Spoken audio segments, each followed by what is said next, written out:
Hello everyone. So the question that we have for today is A and B work on alternate days.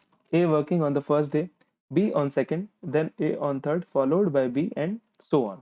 Following this routine, they finish the work in 15 days. That means 15 दिन के लिए ये लोग alternatively काम करते हैं. That means A जो है वो सारे ऑड डेज पे काम कर रहा है. ए जो है वो सारे ऑड डेज पे काम कर रहा है और बी जो है वो रिमेनिंग सारे इवन डेज पे काम कर रहा है. दैट मीन्स अगर total work has lasted for 15 days, total work has lasted for 15 days, तो ए ने हम लोग कह सकते हैं 8 डेज काम किया होगा. वो 8 डेज कौन से होंगे हम लोग कह सकते हैं. First day, third day, fifth day, seventh day, ninth day, 11th day, 13th day and the 15th day. ये सारे 8 दिन उसने काम किया हो क्योंकि सारे और डेज पे वो काम करता है. देन लेट अस सी आगे क्वेश्चन क्या है. The work done by A on a particular day N is N units. अब वो किसी पर्टिकुलर डे पे जो एन है तो वो उतना एन यूनिट्स ही काम करता है. यानी फर्स्ट डे पे वो कितना काम करेगा, 1 यूनिट करेगा.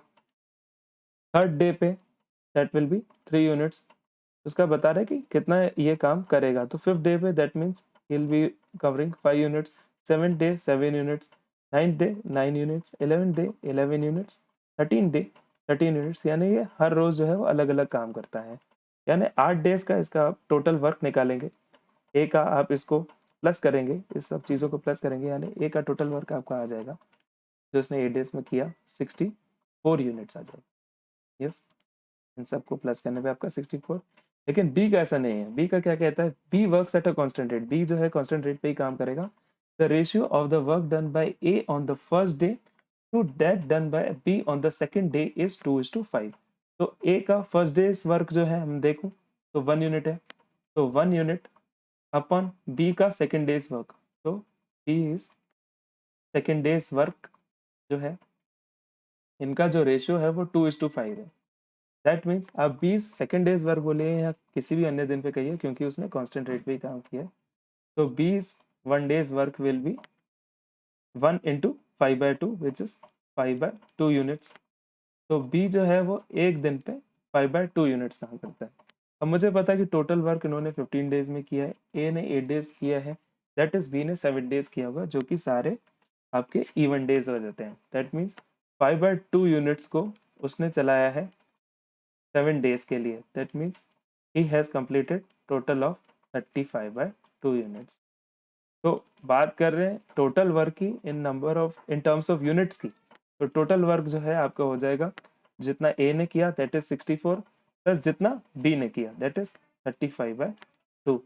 Now the demand of the question is find out how many days B alone will require to finish the work. अगर बी अकेला करने बैठता है तो उसको कितना टाइम लगेगा. तो which is given by nothing but total work upon 1 days work. एक दिन में कोई बंदा कितना काम कर सकता है, इससे हम लोग निकाल सकते हैं कि टोटल नंबर ऑफ डेज कितने लगेंगे उस काम को कंप्लीट करने में. So total work is 64 plus 35/2.